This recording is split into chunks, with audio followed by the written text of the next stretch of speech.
जिनका भी optional sociology है फॉर द यूपीएससी मेंस, ये वीडियो आपके लिए है। आज के इस वीडियो में हम लोग स्टार्ट करने वाले हैं the entire syllabus of UPSC optional sociology. सबसे पहली चीज ये है कि पेपर 1 का जो सिलेबस है that is divided into 10 topics. अब हर एक टॉपिक के अंदर फर्दर सब टॉपिक्स है जिसे हम लोग सिस्टमेटिक तरीके से कवर करेंगे।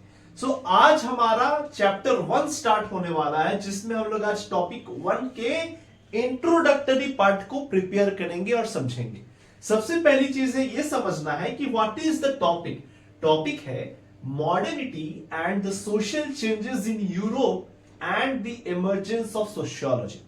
दोस्तों, इस हेडिंग के अंदर आपको रैशनल समझना है कि यूपीएससी के एग्जामिनर्स आपसे कैसा क्वेश्चन पूछेंगे। यहां पे 3 बेसिक टर्म्स है जो इंपॉर्टेंट है: modernity, social changes in Europe and sociology का इमर्जेंस। हमें इन तीनों टॉपिक्स के अंडरस्टैंडिंग को डेवलप करनी है और एक आंसर राइटिंग फॉर्मेट में तैयार करना है। उसके लिए हमारे पास यूपीएससी ने सबसे अच्छा गाइड देकर रखा है, that is the previous year questions.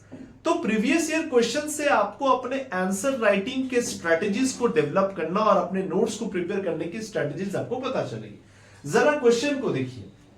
Europe was the first and the only place where sociology emerged, where modernity emerged.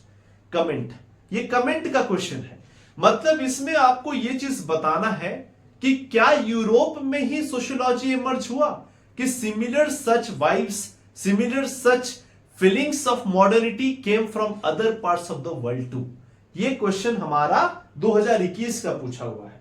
उसी लाइन पे अगर हम देखें तो क्वेश्चन 2020 का है, how did the intellectual forces led to the emergence of sociology.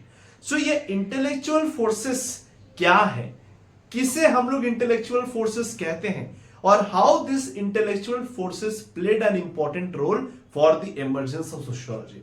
इन सारे टॉपिक्स का एक बेसिक एसेंस है कि हमें इस मॉडर्निटी को अंडरस्टैंड करना पड़ेगा कि how modernity and the social changes in Europe जो हुए that led to the emergence of sociology.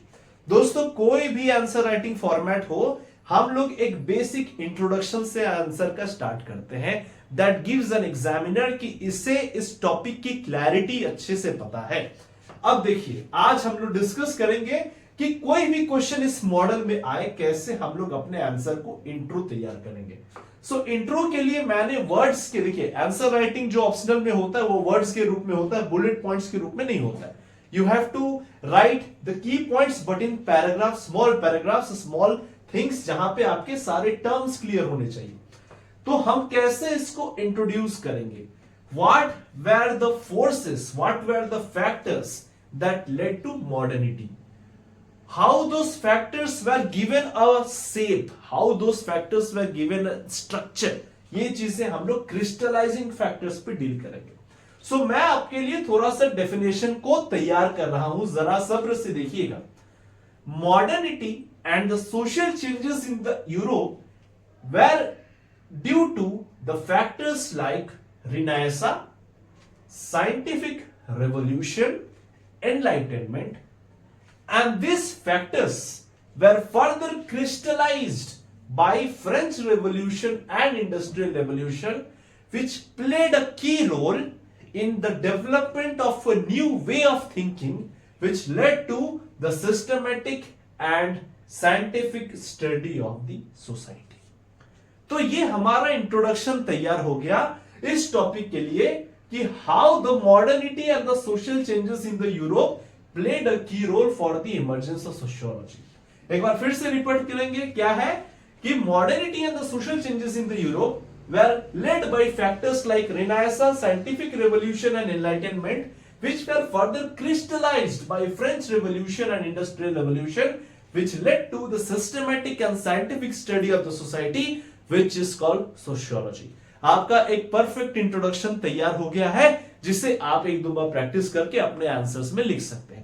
अब इस इंट्रोडक्शन का पीडीएफ, मेरे हैंड रिटन नोट्स आपको मेरे टेलीग्राम चैनल पे मिल जाएंगे।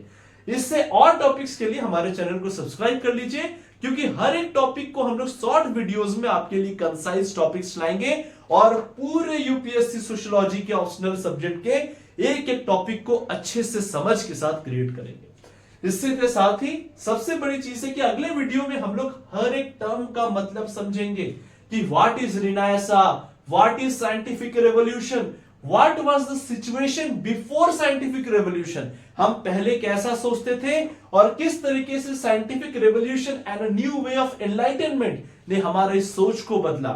इन सारी चीजों को समझेंगे, लेकिन for that you have to subscribe my channel and be connected with me. Thank you दोस्तों।